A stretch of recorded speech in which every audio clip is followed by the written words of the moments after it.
The jet, the F-15, was one of 4 U.S. military aircraft that Iran claims to have hit today. 2 planes were brought down, 2 Black Hawk helicopters were hit and managed to escape.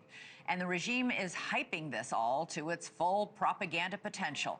The message, despite a month on the receiving end of relentless American and Israeli firepower, Iran still has some fight. Joining us now is Khansarinia, Chief of Staff to Iran's exiled Crown Prince Reza Pahlavi.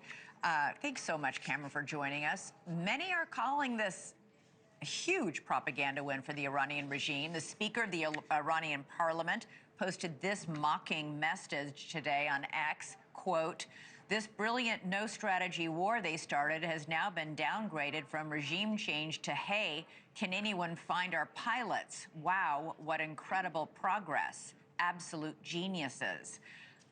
Cameron, this is the same man that the Trump administration was hoping to negotiate with. You've been saying we will never find a negotiated diplomatic solution with anyone in this regime. Well, Elizabeth, it's very good to be with you. And I think that tweet proves the point that we've been making. Whether it's Ghalibaf, whether it's Rouhani, there is no person within this regime with whom you can reach a deal. These people don't want peace. These people don't want coexistence. These people don't want partnership. What they want is a continuation of the 47-year policy of the Islamic Republic of death to America. What they want to continue to do is attack American civilians. What they want to continue to do is hurt U.S. servicemen and women. And it's absolutely shameful that when, as your previous guest was saying, there's now a non-combatant which needs rescuing, that the chief of a parliament would react like this. Right. What would the regime do to this airman if they found him? Well, it's unfortunately not many good options on the table. It would be possible execution. It would be possible torture for this airman. None of the options, pardon the noise, none of the options are good. The regime will not treat this person as they should. In accordance with international law, they will use it for propaganda.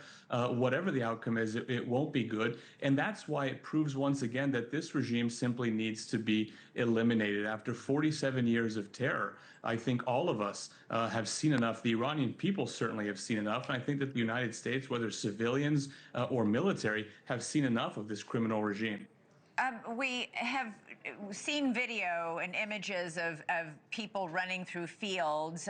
We've heard Iranian state TV news anchors offer the regime's bounty to anyone who finds this missing airman and turns them over to police. But the vast majority of Iranians despise this regime.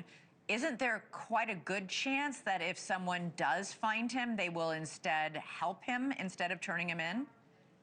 That's exactly right. The vast majority of the people of Iran are against this regime, and they've proven it time and time again. We just go back 2 months ago when millions of people took to the streets to topple this regime, and 40,000 of them, the president 2 nights ago said 45,000 of them gave their lives to topple this regime. So the discontent, really the hatred for the Islamic Republic is incredibly widespread. Now, this is a particularly mountainous region of Iran, so finding this airman for local people may be difficult, but I think you're exactly right. If he is found by local, everyday people, normal Iranians, there's a very good chance that they'll try to help him. They'll try to return him where he belongs, to the safety of the U.S. Armed Forces. In fact, members of the team and advisors to the Crown Prince are publicly calling for the population to try to look for this airman, to try to help him. So I think the likelihood of that is very high. You've made that plea on social media, or however, you've actually posted a plea to all Iranians to help this downed American pilot instead of turning him in. That's fantastic. Thank you for watching. Subscribe below and download our NewsNation app right now on your phone, and you will get fact-based, unbiased news for all Americans.